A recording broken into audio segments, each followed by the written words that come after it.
서울의 어느 골목길, 좁디 좁은 길목에 자리한 포장마차는 유난히 오늘 밤도 활기찹니다. 낡은 천막 지붕 아래 노란 전구 불빛이 흔들리며 오가는 사람들의 얼굴을 밝혀주고 있죠. 진민의 포장마차라는 작은 간판이 달린 이곳은 30년 세월을 견뎌온 동네의 산증인이기도 합니다.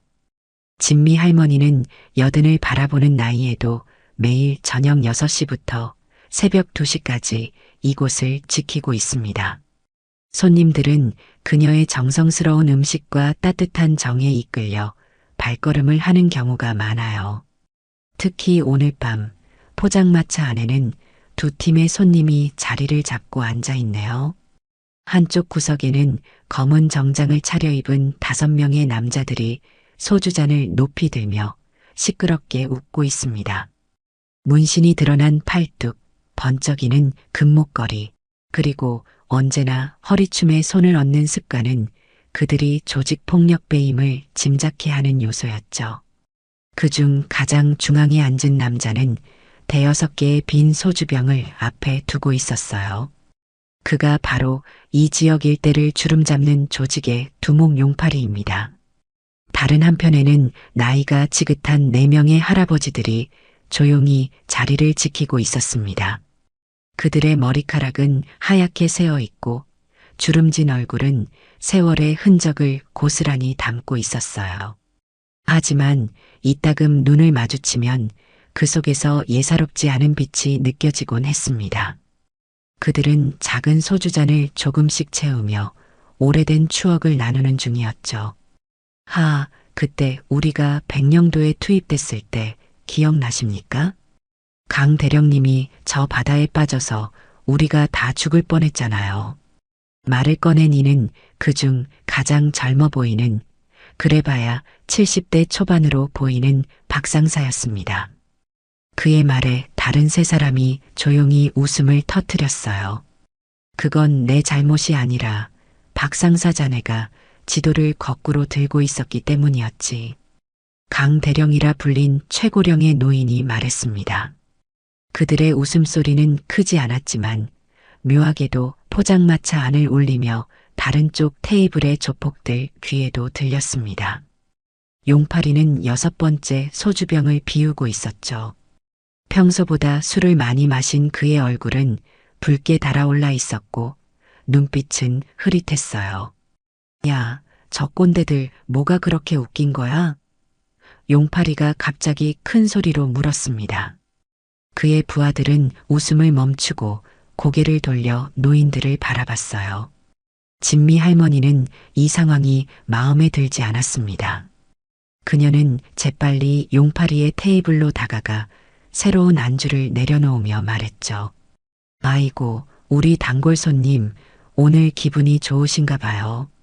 여기 제가 특별히 준비한 두부김치 좀 드셔보세요. 하지만 용팔이의 기분은 이미 상해 있었어요.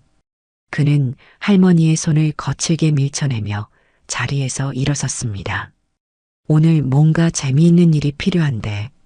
할아버지들은 이 광경을 조용히 지켜보고 있었어요. 그들의 표정에는 변화가 없었지만 각자의 손은 조금씩 테이블 아래로 움직이고 있었습니다. 오늘 밤 평화로운 것처럼 보였던 포장마차의 분위기가 순식간에 긴장감으로 가득 차기 시작했죠. 용팔이는 비틀거리며 할아버지들이 앉아있는 테이블 쪽으로 걸어갔습니다. 그의 부하들은 서로 눈빛을 교환하며 슬며시 자리에서 일어났어요. 진미 할머니는 불안한 눈빛으로 상황을 주시하며 입술을 깨물었습니다. 이 늙은이들은 뭐가 그렇게 재밌다고 낄낄대는 거야? 용팔이가 강 대령의 테이블 앞에 서서 물었죠. 술 냄새가 진하게 풍기는 그의 목소리에는 도발적인 톤이 섞여 있었어요. 할아버지들은 대화를 멈추고 용팔이를 바라봤습니다. 그들의 표정은 놀라움보다는 평온함이 더 많이 묻어났어요. 강 대령은 천천히 소주잔을 내려놓고 용팔이를 바라봤습니다. 젊은이, 우리끼리 옛날 이야기를 하고 있었을 뿐입니다. 방해할 의도는 없었소. 강 대령의 목소리는 낮고 차분했지만 그 속에 담긴 무게감은 묘하게 공기를 무겁게 만들었어요. 용팔이는 비웃듯 코웃음을 쳤습니다. 어르신들이라서 가만히 있으니 사람으로 안 보이나 보지. 그는 의도적으로 테이블을 건드려 소주병이 흔들렸어요. 강 대령 옆에 앉아있던 백발의 노인, 정중사라고 불리는 이가 조용히 손을 뻗어 흔들리는 소주병을 잡았습니다. 그의 손동작은 나이답지 않게 빠르고 정확했어요. 우리도 사람은 사람인데, 정중사가 말했습니다. 옛날에 좀 하던 사람들이라서 용팔이의 부하 중 하나가 끼어들었습니다. 뭘 좀 했다고? 노인네가 무슨 자랑을 하시는 건지. 그때 테이블 맨 끝에 앉아있던 윤하사가 무심코 내뱉은 한마디가 상황을 더 악화시켰어요. 우리가 젊었을 때는 너희 같은 애들은 거들떠보지도 않았는데. 용팔이의 얼굴이 순간 붉게 변했습니다. 그는 윤하사의 소주잔을 손으로 쳐서 바닥에 떨어뜨렸어요. 유리잔이 깨지는 소리가 포장마차 안을 울렸습니다. 이봐, 할아버지. 지금 뭐라고 했어? 다시 한번 말해볼래? 용팔이가 위협적인 자세로 몸을 낮추며 물었어요. 진미 할머니가 급히 다가왔습니다. 손님들, 제발 그만하세요. 다들 술 한잔 하러 오신 분들인데 왜 이러시는 거예요? 그녀의 목소리는 떨리고 있었죠. 용팔이는 할머니를 향해 손을 휘둘렀습니다. 비켜, 할멈. 이 꼰대들에게 요즘 세상이 어떤지 좀 가르쳐줘야겠어. 그 순간 박상사가 자리에서 벌떡 일어났습니다. 그의 키는 용팔이보다 작았지만 갑자기 일어선 그의 모습에 용팔이와 그의 부하들도 잠시 움찔했어요. 야, 형님들. 박상사가 같이 앉아있던 노인들을 향해 말했습니다. 한 번만 참읍시다. 오늘은 그냥 좋은 날이니까요. 강 대령과 정중사 그리고 윤하사는 서로를 바라보더니 동시에 고개를 끄덕였습니다. 그들의 눈빛 교환에는 무언가 깊은 약속이 담겨 있는 듯 했어요.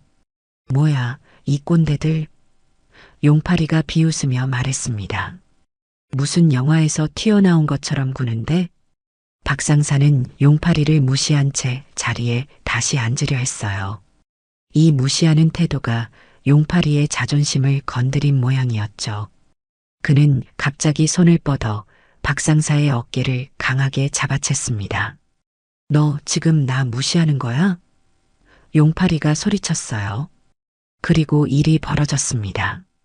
용팔이의 오른손이 주먹을 쥐고 박상사의 얼굴을 향해 날아갔죠. 하지만 그의 주먹은 목표물에 도달하지 못했어요. 먼저 움직인 것은 정중사의 손이었습니다. 나이가 70이 넘은 노인의 손치고는 믿기 힘들 정도로 빠르게 그는 용팔이의 손목을 붙잡았어요. 아! 용팔이가 비명을 질렀습니다. 정중사의 손아귀 힘이 예상 외로 강했던 것이죠. 포장마차 안의 공기가 순식간에 얼어붙었습니다. 다른 손님들은 놀란 표정으로 상황을 지켜보고 있었어요. 진미 할머니는 입을 가리며 뒤로 물러섰습니다. 정중사는 여전히 용팔이의 손목을 붙잡은 채로 조용히 말했어요. 젊은이, 우리가 참는 데에는 이유가 있네. 그 이유가 뭔지 정말 알고 싶나? 정중사의 말에 포장마차 안의 긴장감이 최고조에 달했습니다. 용팔이는 자신의 손목이 노인의 손아귀에 단단히 붙잡혀 있는 상황이 믿기지 않았어요. 그는 여러 번 손목을 빼내려 했지만 마치 쇠덩이에 묶인 듯 꿈쩍도 하지 않았습니다. 이런 젠장, 이 늙은이가 뭐야? 용팔이가 이를 악물며 소리쳤어요. 그의 부하들이 일제히 움직였습니다. 가장 덩치가 큰 남자가 뒤에서 정중사를 향해 달려들었죠. 하지만 그가 손을 뻗기도 전에 윤하사가 소주병을 들어 테이블을 가볍게 두드렸습니다. 그 소리에 부하는 잠시 주춤했고 그 찰나의 순간에 윤하사의 발이 의자 다리를 걸어 살짝 당겼어요. 부하는 중심을 잃고 넘어지면서 테이블에 머리를 부딪혔습니다. 아이고, 조심해야지. 윤하사가 마치 아무 일도 없었다는 듯 말했어요.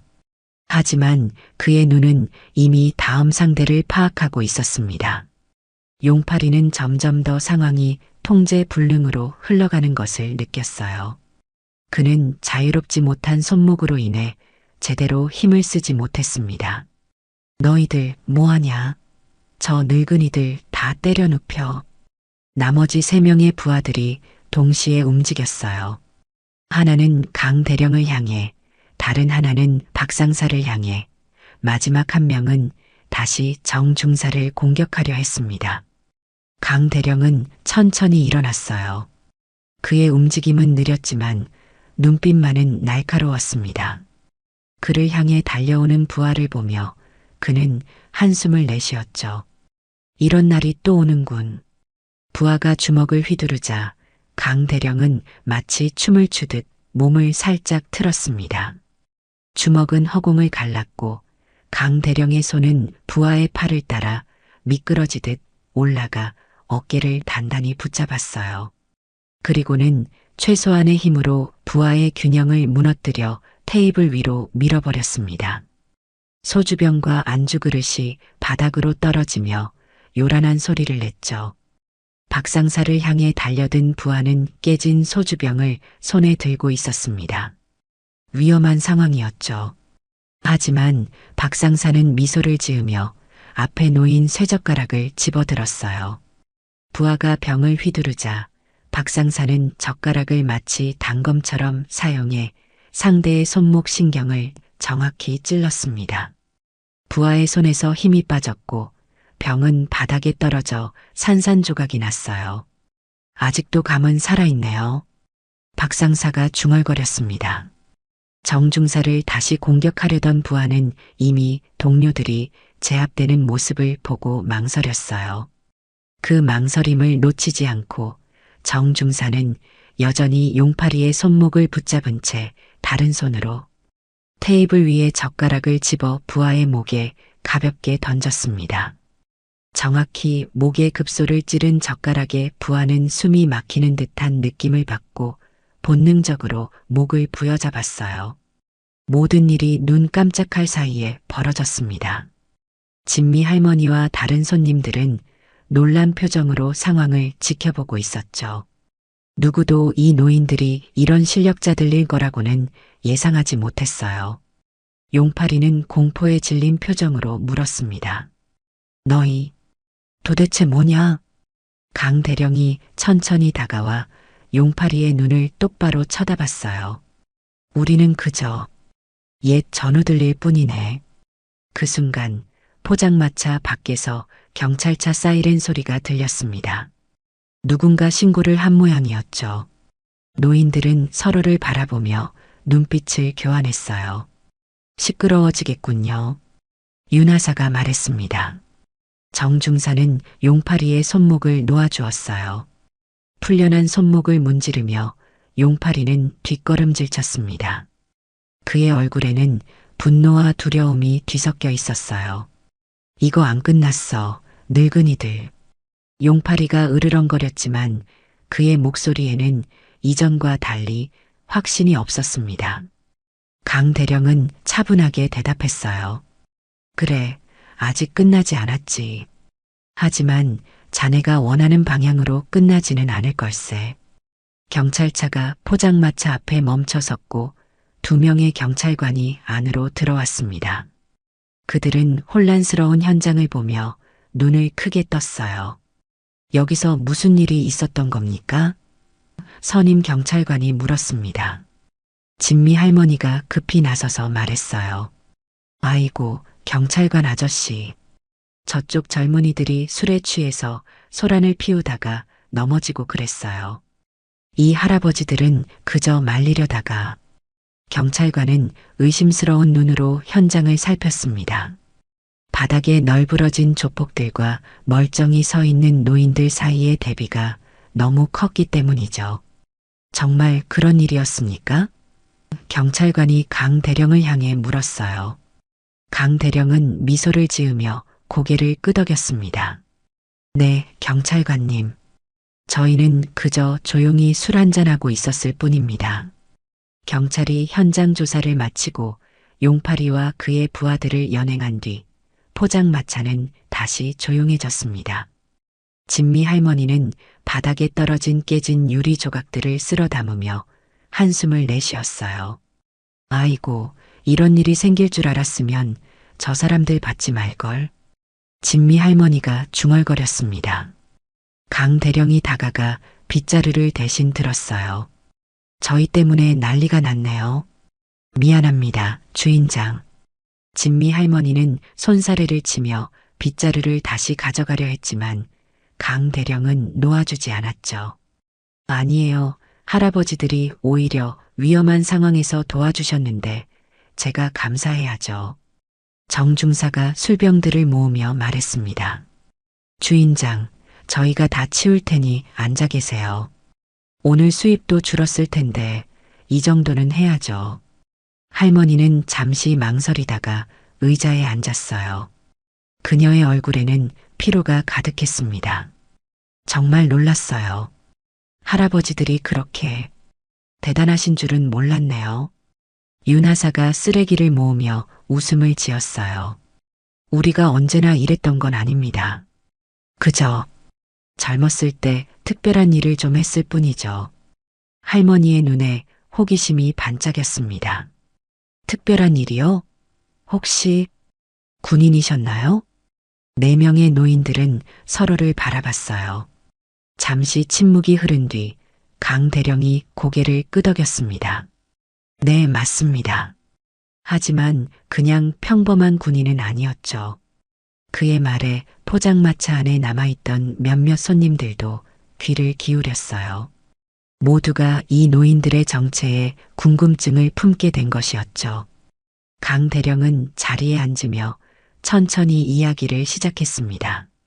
저희는 모두 68년에 창설된 흑표부대 출신입니다. 들어보셨나요? 진미 할머니와 손님들이 고개를 저었어요.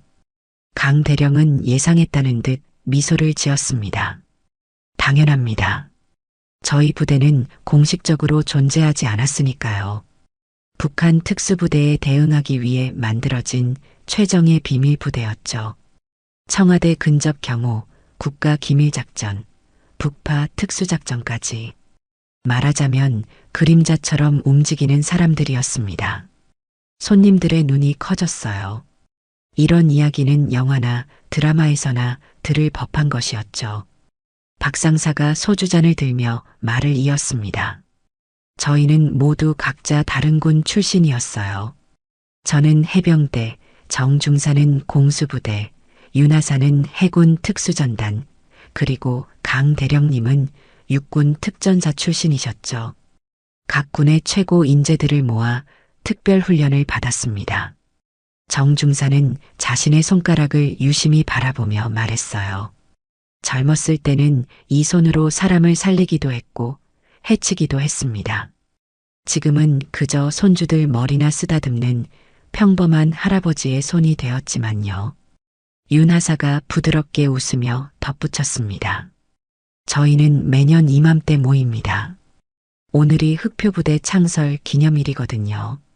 전우회라고 하기에는 너무 소수지만 아직 살아있는 대원들끼리 모여 서로의 안부를 확인하는 날이요. 포장마차 안은 묘한 경외감으로 가득 찼어요. 평범해 보이는 노인들의 놀라운 과거가 드러난 순간이었습니다. 그럼 아까 그 젊은이들을 그렇게 쉽게 제압할 수 있었던 이유가 진미 할머니가 말을 이었어요. 강 대령이 고개를 끄덕였습니다. 나이는 들었지만 몸이 기억하는 것들이 있습니다. 70이 넘어도 50년 넘게 훈련한 몸의 감각은 쉽게 사라지지 않아요. 저희는 보통 사람들과는 다른 훈련을 받았습니다. 정중사가 설명했어요. 일반적인 군사 훈련뿐만 아니라 극한 상황에서의 생존 기술, 맨손 격투기, 각종 무기 다루는 법, 심지어 심리전까지. 몸과 마음을 완전히 바꾸는 훈련이었죠. 박상사는 소주를 한 모금 마시고 말했습니다. 그리고 저희는 모두 실전을 100번 이상 경험했어요. 실전이 주는 경험은 어떤 훈련으로도 대체할 수 없습니다. 생사를 오가는 순간에 내리는 판단력, 그것이 진짜 전사의 능력이죠. 흑표부대. 한 손님이 중얼거렸어요. 정말 존재했던 겁니까? 윤하사가 미소를 지었습니다. 공식 기록에는 없습니다. 저희가 수행한 작전들은 모두 극비였으니까요. 성공하면 아무도 모르고 실패하면 정부에서도 모른 척했죠. 강 대령의 표정이 잠시 어두워졌어요. 많은 전우들이 그렇게 사라졌습니다. 이름 없이, 기록 없이. 그래서 저희는 살아남은 자들의 의무로 매년 만나 그들을 기억합니다. 포장마차 안에 잠시 침묵이 흘렀어요. 모두가 그 무게감을 느끼고 있었습니다. 그런데 이렇게 정체를 밝혀도 괜찮은 건가요? 진미 할머니가 조심스럽게 물었어요. 강 대령이 웃음을 지었습니다. 이제는 괜찮습니다. 저희 모두 오래전에 은퇴했고 공식적으로는 존재하지 않았던 부대니까요. 게다가 누가 이 늙은이들의 이야기를 진짜로 믿겠습니까? 밤이 깊어갔습니다. 포장마차는 다시 평화를 되찾았지만 노인들의 이야기는 계속되고 있었어요. 남아있던 손님들은 모두 흑표부대 대원들의 주변으로 모여들었습니다. 이런 살아있는 역사를 직접 만날 기회는 흔치 않았으니까요. 그래서 아까는 어떻게 그 젊은 사람들을 그렇게 쉽게. 한 손님이 조심스럽게 물었어요. 박상사가 미소를 지으며 대답했습니다. 쉽게 보였나요? 사실 예전 같지는 않아요. 숨이 좀 차더군요. 정 중사가 고개를 끄덕였어요. 맞아요. 예전에는 20명도 거뜬했는데 이제는 5명도 버거워집니다. 손님들이 웃음을 터뜨렸지만 그 웃음 속에는 경외감이 묻어 있었어요. 노인들의 겸손한 태도가 오히려 그들의 실력을 더 돋보이게 했습니다. 저희가 사용하는 기술은 특별한 게 아닙니다. 강 대령이 설명했어요. 주변에 있는 모든 것을 무기로 활용하는 법을 배웠을 뿐이죠. 그는 테이블 위에 놓인 젓가락을 집어들었습니다. 이것도 무기가 될 수 있고, 그리고 소주병을 들어 보였어요. 이것도 무기가 됩니다. 심지어 그는 휴지를 접어 보였습니다.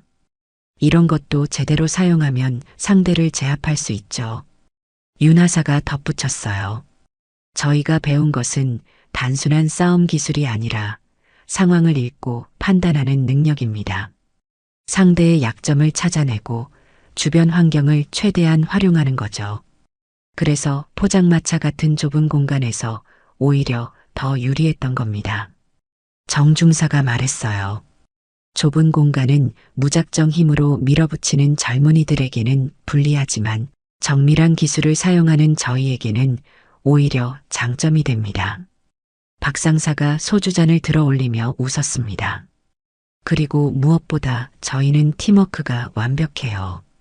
서로의 동작만 봐도 다음 행동을 예측할 수 있죠. 50년 넘게 함께 훈련하고 작전을 수행한 사람들이니까요. 진미 할머니가 궁금한 듯 물었어요. 그럼 평소에는 어떻게 지내세요? 아직도 훈련 같은 걸 하시나요? 노인들은 서로 눈빛을 교환했습니다. 윤하사가 대답했어요. 각자 다른 삶을 살고 있습니다. 저는 바다가 보이는 작은 마을에서 낚시를 하며 살고 있고 정중사는 손자들을 돌보느라 바쁘죠. 저는 텃밭을 가꾸며 지냅니다. 박상사가 말했어요. 예전에는 생명을 빼앗는 일을 했지만 이제는 생명을 키우는 일을 하고 있죠. 강 대령은 조용히 미소를 지었습니다. 저는 산속 작은 절에서 명상을 하며 지냅니다. 과거의 기억들을 정리하는 시간이 필요했거든요. 하지만 훈련은 정중사가 이야기를 이었어요. 몸이 허락하는 한 계속하고 있습니다. 아침마다 태극권을 하고 가끔은 옛날 배웠던 기술들을 연습하죠.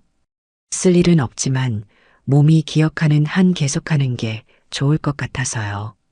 손님 중 한 명이 조심스럽게 물었습니다.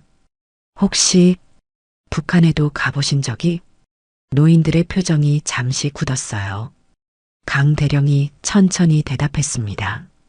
그건 아직도 말씀드릴 수 없는 부분입니다. 죄송합니다. 침묵이 흘렀고 모두가 그것을 존중했어요. 국가 안보와 관련된 비밀은 수십 년이 지나도 비밀로 남아야 하는 법이니까요. 그런데 박 상사가 분위기를 바꾸려는 듯 말했습니다.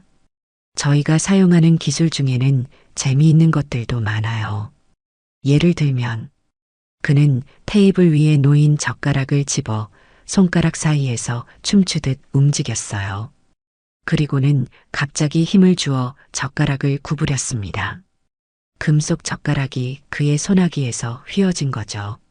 와! 손님들이 감탄했어요. 이건 단순한 손아귀 힘이 아닙니다. 박 상사가 설명했죠. 힘을 집중시키는 기술이에요. 몸의 모든 에너지를 한 점에 모으는 거죠. 정 중사가 웃으며 말했습니다. 그렇게 젓가락이나 구부리고 있으니 주인장이 싫어하시겠네. 진미 할머니는 손을 흔들며 웃었어요. 괜찮아요. 오늘 같은 날은 젓가락 몇 개쯤이야. 윤 하사가 자리에서 일어났습니다. 제가 한 가지 보여드릴까요? 그는 포장마차 한쪽에 있는 빈 공간으로 걸어갔어요. 그리고는 천천히 몸을 풀기 시작했습니다.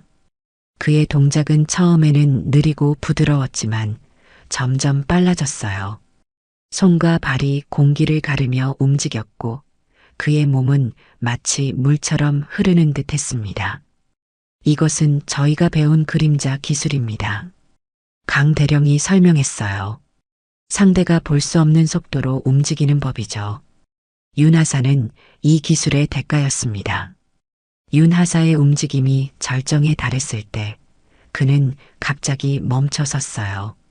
마치 정지된 사진처럼 완벽한 균형을 유지한 채로요. 포장마차 안의 모든 사람이 숨을 죽이고 지켜보았습니다. 놀랍군요. 한 손님이 감탄했어요. 이런 기술을 배우려면 얼마나 오래 걸립니까? 윤 하사가 다시 자리로 돌아오며 대답했습니다. 평생이 걸립니다. 저희는 10대 후반부터 이런 훈련을 시작했고 지금까지도 완벽하다고 말할 수 없어요.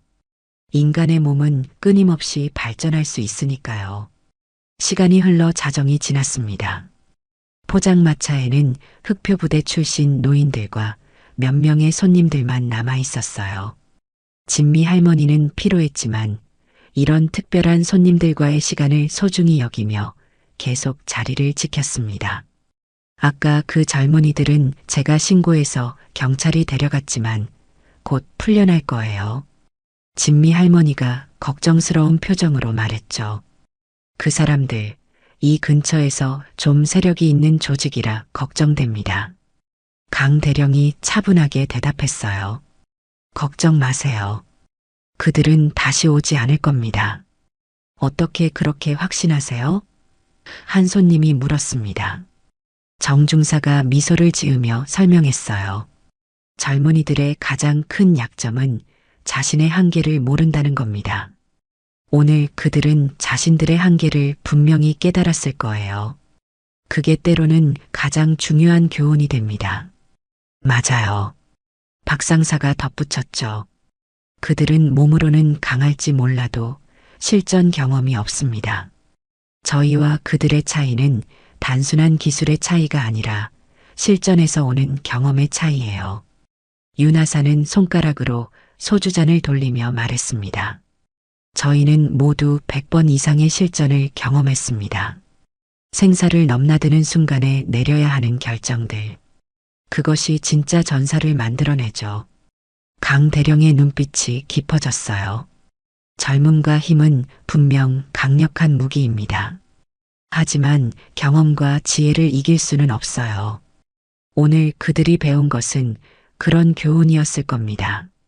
진미 할머니가 궁금해하며 물었어요. 그런데 정말로 100번 이상이나 실전을 경험하셨다니 어떤 일들을 하셨던 건가요? 노인들은 서로를 바라봤습니다. 강 대령이 천천히 대답했어요. 구체적인 작전명이나 장소는 말씀드릴 수 없지만 저희는 주로 국가 안보와 관련된 특수 임무를 수행했습니다. 북한 특수부대 요원들과의 대치, 국가 주요 인사 경호, 해외에서의 비밀 작전 등이죠. 가장 힘들었던 건 언제였나요? 한 손님이 물었습니다. 정 중사가 잠시 생각에 잠겼다가 말했어요. 70년대 초반 북한 특수부대가 침투했을 때였습니다. 저희는 3일 동안 그들을 추적했죠. 잠도 못 자고 식량도 떨어졌는데 마지막 순간에 그들과 마주쳤어요. 그때 저는 다리에 총상을 입었죠. 윤 하사가 무심코 왼쪽 다리를 만지며 말했습니다. 하지만 그보다 더 힘들었던 건 정신적인 압박이었어요. 실패하면 국가 안보에 큰 위협이 될 수 있다는 부담감. 박 상사가 고개를 끄덕였어요. 그런 상황에서도 저희는 냉정함을 유지해야 했습니다. 감정에 휘둘리면 죽음뿐이었으니까요. 그게 저희와 오늘 그 젊은이들의 가장 큰 차이점일 겁니다. 그들은 감정에 휘둘렸고 저희는 상황을 객관적으로 판단했죠. 작전을 수행할 때는 항상 세 가지를 고려했습니다. 강 대령이 설명했어요. 첫째, 목표 달성. 둘째, 팀원 보호. 셋째, 최소한의 피해. 이 세 가지 원칙은 어떤 상황에서도 지켜야 했죠. 정중사가 미소를 지으며 덧붙였습니다. 그리고 저희는 항상 철저한 사전 계획을 세웠어요. 모든 가능성을 고려하고 최악의 상황에 대비했죠. 하지만 동시에 계획이 틀어졌을 때 즉흥적으로 대응할 수 있는 능력도 중요했습니다.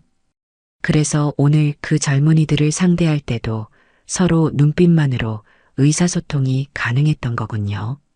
한 손님이 감탄했어요. 윤 하사가 웃으며 고개를 끄덕였습니다. 맞아요. 저희는 50년이 넘는 시간 동안 함께 훈련하고 작전을 수행했습니다. 서로의 생각을 말없이도 알 수 있죠. 그런 팀워크가 바로 저희의 가장 큰 무기였습니다. 박 상사가 말했어요. 아무리 강한 개인도 완벽한 팀을 이길 수는 없어요. 강 대령이 소주잔을 들어 올렸습니다. 그리고 무엇보다 저희는 항상 명확한 목적을 가지고 있었죠. 국가와 국민을 지킨다는 사명감. 그것이 저희가 어떤 역경도 견딜 수 있었던 이유입니다. 포장마차 안에 잠시 경건한 침묵이 흐르면서 모두가 이 노인들의 헌신에 감사함을 느꼈어요. 오늘 그 젊은이들과의 싸움은 얼마나 걸렸나요? 진미 할머니가 물었습니다. 3분도 채 걸리지 않았죠.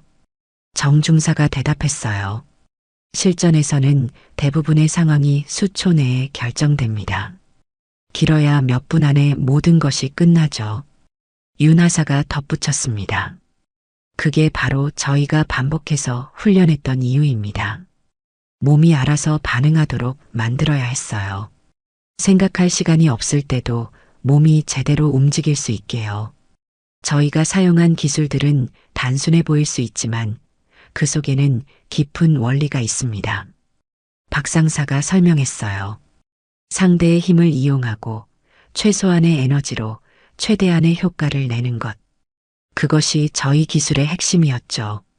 강 대령이 창밖을 바라보며 말했습니다. 이런 경험과 지혜는 단순히 시간이 흐른다고 얻어지는 것이 아닙니다. 끊임없는 훈련과 희생, 그리고 실패를 통해 배우는 거죠. 오늘 밤 젊은이들이 얻은 교훈이 그들에게도 의미 있는 경험이 되길 바랍니다. 새벽 1시가 되자 포장마차 밖에서 소란스러운 소리가 들려왔습니다. 경찰차 한 대가 다시 도착했고 제복을 입은 경찰이 아닌 사복 차림의 남자가 포장마차 안으로 들어왔어요. 그는 40대 중반쯤으로 보이는 날카로운 눈매의 사내였습니다. 형사부 김민석입니다. 남자가 신분증을 꺼내 보이며 말했어요. 오늘 밤 이곳에서 있었던 사건에 대해 조사 중입니다. 진미 할머니가 자리에서 일어났습니다. 아이고, 또 오셨네요. 아까 이미 다 설명했는데. 김 형사는 정중하게 고개를 숙였어요. 죄송합니다만 추가 조사가 필요해서요. 용팔이라는 피의자가 심하게 다쳤더군요. 손목 인대가 파열되었고 다른 부하들도 여러 병원에 실려갔습니다. 김 형사의 시선이 노인들에게 향했어요. 그는 이들을 찬찬히 살펴보며 말했습니다. 그들 말로는 나이 드신 분들이 갑자기 공격했다고 하던데. 강 대령이 차분하게 대답했어요. 그건 사실이 아닙니다. 그들이 먼저 시비를 걸었고 저희는 그저 방어했을 뿐이죠. 김 형사는 고개를 끄덕였습니다. 물론 저도 그들의 말을 그대로 믿지는 않습니다. 용팔이는 이 지역에서 악명 높은 인물이니까요. 그러면서도 그의 눈빛에는 의심이 가득했어요. 다만 의아한 건 어떻게 연로하신 분들이 그들을 그렇게 제압할 수 있었는지. 노인들은 서로 눈빛을 교환했습니다. 이런 상황은 예전에도 여러 번 겪어본 적이 있었죠. 운이 좋았던 것 같습니다. 정중사가 미소를 지으며 말했어요. 그들이 술에 많이 취해 있었고요. 김 형사는 고개를 약간 기울이며 말했습니다. 네, 물론 그럴 수도 있겠죠. 그런데 한 가지 이상한 점이 있습니다.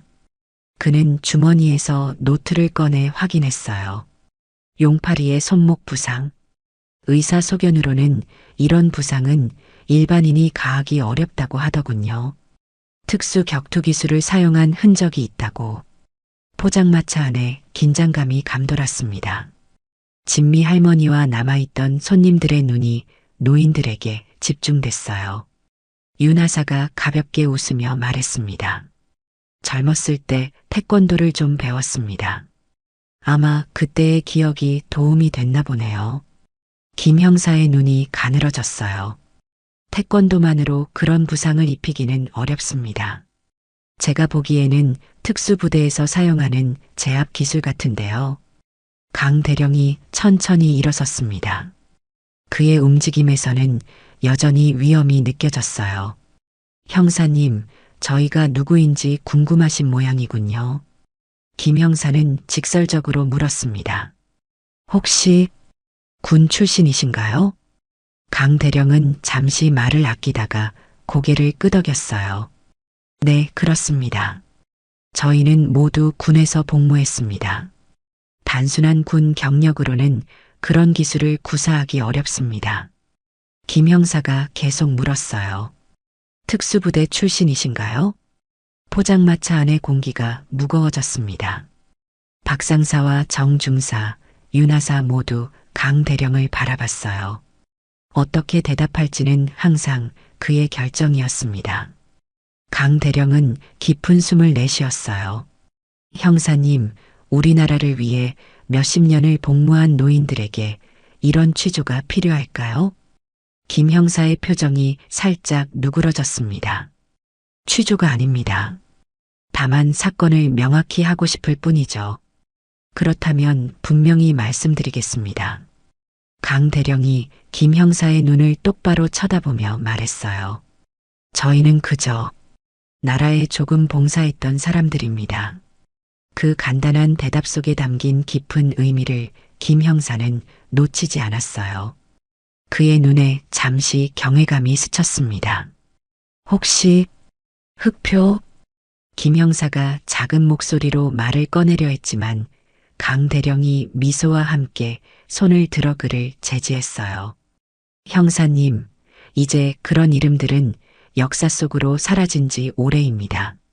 저희는 그저 평범한 노인들일 뿐이고 오늘은 우연히 자리를 함께한 것이죠. 김 형사는 잠시 생각에 잠겼다가 고개를 끄덕였습니다. 알겠습니다. 이해합니다. 그는 노트를 다시 주머니에 집어넣었어요. 보고서에는 단순 자의방어로 기록하겠습니다. 용팔이가 먼저 시비를 걸었고 싸움 과정에서 넘어지면서 부상을 입은 것으로요.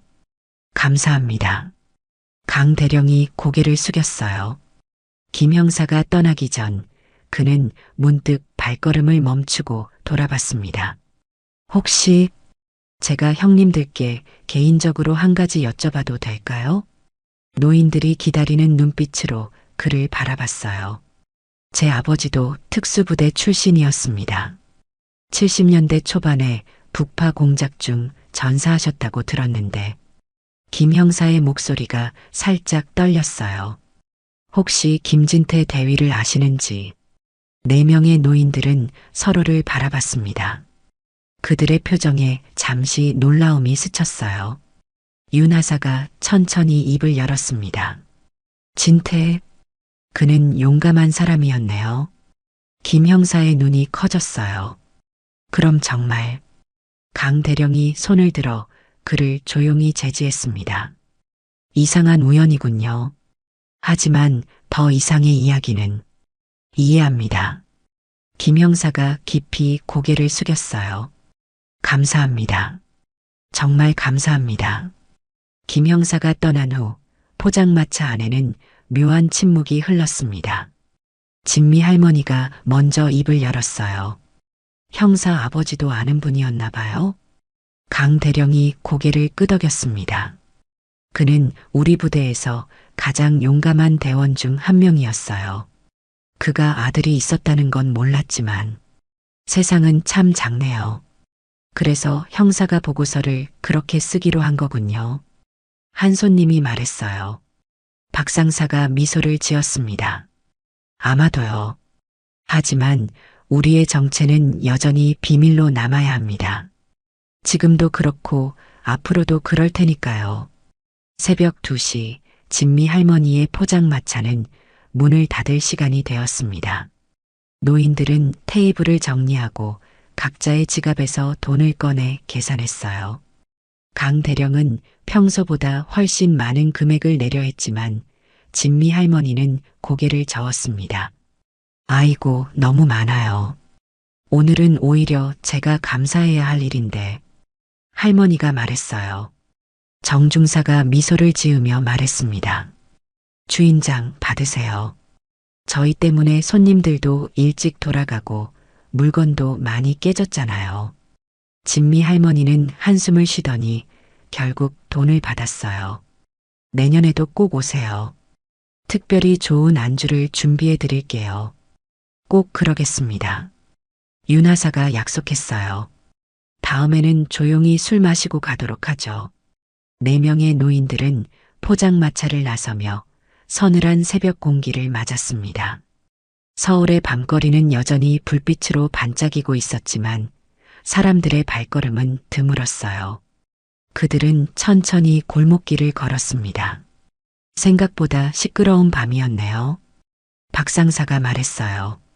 강 대령이 웃음을 지었습니다. 나이가 들어도 여전히 우리 주변은 조용하지 않은 모양이군. 정중사는 하늘을 올려다보며 말했어요. 별이 참 밝네요. 옛날 작전 때는 이런 별빛이 우리의 안내자였는데. 그래. 윤 하사가 추억에 잠긴 듯 말했습니다. 북한 깊숙한 곳에서 나침반 없이 별만 보고 길을 찾았던 때도 있었죠. 4사람은 잠시 침묵 속에서 걸었습니다. 각자의 마음 속에는 젊은 시절의 기억들이 파도처럼 밀려왔다 사라졌어요. 저 형사 말이야. 정중사가 문득 입을 열었습니다. 진태의 아들이었다니 정말 놀랐네. 강 대령이 고개를 끄덕였어요. 세상은 생각보다 좁아. 진태가 가족이 있었다는 건 몰랐는데 작전 직전에 그가 아내가 임신했다고 말했던 기억이 나는군요. 박 상사가 말했습니다. 그때는 큰 의미를 두지 않았는데 윤 하사의 눈에 잠시 슬픔이 스쳤어요. 그 임신한 아내의 아이가 바로 저 형사였던 거지. 세월이 정말 많이 흘렀군. 4사람은 다시 침묵에 잠겼습니다. 그들이 잃은 전우들, 특히 김진태의 기억은 여전히 생생했어요. 북파 공작 중 희생된 그의 마지막 순간을 목격했던 이들에게 오늘 밤의 만남은 묘한 감정을 불러일으켰습니다. 자, 이제 어디로 갈까? 강 대령이 분위기를 바꾸려는 듯 물었어요. 박 상사가 시계를 확인했습니다. 새벽 2시가 넘었는데 갈 곳이 있을까요? 내 숙소에 가서 좀 더 이야기하는 건 어떨까? 윤하사가 제안했어요. 오늘 우리 전우회가 예상보다 일찍 끝났으니까. 모두가 동의했고 그들은 택시를 타고 윤하사가 묵고 있는 호텔로 향했습니다. 호텔 로비에서 야간 근무 중이던 직원이 4명의 노인들을 의아한 눈으로 바라봤지만 아무 말도 하지 않았어요. 윤하사의 방에 모인 그들은 미니바에서 꺼낸 작은 병들로 다시 한번 건배를 했습니다. 이번 해에도 우리 모두 건강하게 만났다는 것에 감사하네. 강 대령이 잔을 들며 말했어요. 이제 우리 넷만 남았지만 그래도 여전히 흑표부대의 정신은 살아있어. 정 중사가 덧붙였습니다. 박 상사가 창밖을 바라보며 말했어요. 가끔은 이렇게 모여 옛 이야기를 하는 것만으로도 젊어지는 기분이 들어요. 마치 시간이 거꾸로 흐르는 것 같습니다. 윤하사가 웃음을 지었어요. 하지만 내일 아침 일어나면 모든 관절이 아프다는 걸 깨닫게 될 거야. 오늘 우리가 얼마나 무리했는지. 모두가 웃음을 터뜨렸습니다. 나이가 들어도 여전히 그들의 우정과 유머는 건재했어요. 내년에는 어디서 만날까? 정 중사가 물었습니다. 강 대령이 생각에 잠겼다가 말했어요. 제주도는 어떨까? 내가 그곳에 아는 곳이 있는데 조용히 마실 수 있을 거야. 제주도. 박 상사의 눈이 반짝였습니다. 좋은데요.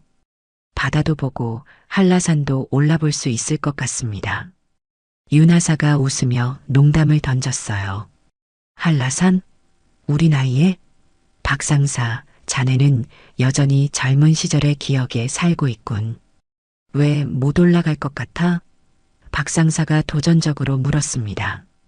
내 몸은 아직도 10년은 더 버틸 수 있다고. 그들은 다시 한번 웃음을 터뜨렸어요. 시간이 흐르고 몸은 늙었지만 그들의 정신만은 여전히 젊고 활기찼습니다.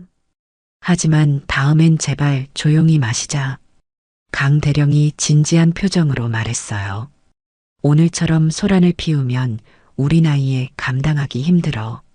모두가 고개를 끄덕였지만 그들의 눈빛에는 장난기가 가득했습니다. 평화로운 저녁을 보내려 했지만 결국 그들의 본능은 여전히 살아있었던 거죠. 난 오늘 밤이 나쁘지 않았어. 정 중사가 솔직하게 말했습니다. 가끔은 이렇게 옛 실력을 확인해 보는 것도 나쁘지 않지. 윤하사가 고개를 끄덕였어요. 맞아. 우리가 아직도 그때의 우리 힘을 느낄 수 있었으니까. 한번 요원이었던 자는 영원히 요원이다. 강 대령이 오래된 격언을 인용했습니다. 4사람은 다시 한번 잔을 부딪히고 창밖으로 보이는 서울의 새벽 풍경을 바라봤어요. 그들이 젊은 시절 목숨을 걸고 지켰던 이 나라는 이제 평화롭게 잠들어 있었습니다. 내년에도 살아서 또 보자. 박 상사가 힘차게 외쳤어요. 그럼 당연하지. 정 중사가 대답했습니다. 우리는 흑표부대 출신이니까 죽음조차도 우리를 쉽게 데려가지 못해. 그들의 웃음소리가 호텔 방에 울려 퍼졌습니다. 밖은 여전히 어두웠지만 곧 동쪽 하늘에 새로운 날의 햇살이 비추기 시작할 거예요. 그리고 그들은 각자의 삶으로 돌아가겠지만 내년에 다시 만날 것을 약속한 채로요. 전설적인 흑표부대의 마지막 생존자들, 그들의 전후에는 앞으로도 계속될 것입니다. 비록 세상은 그들의 존재를 알지 못하지만 그들이 지켜낸 평화 속에서 모두가 안전하게 살아가고 있으니까요. 때로는 영웅들의 가장 위대한 업적이 아무도 모르게 이루어지는 법입니다.